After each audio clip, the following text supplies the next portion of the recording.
mereka, iaitu dengan menjadikan bumi itu benua yang tenang. Benua yang tenang. Tidak ada tsunami, tuan-tuan.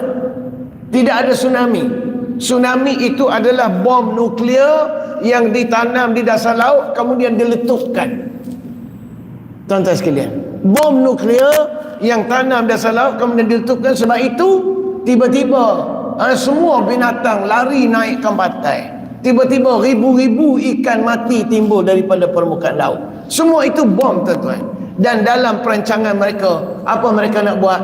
Mereka dalam usaha nak menanam bom dalam permukaan sungai-sungai Furat di Iraq dan sungai Furat yang ada emas itu untuk letup kerak bumi, sehingga apabila kerak bumi meletup, tiang-tiang emas akan keluar dengan cepat.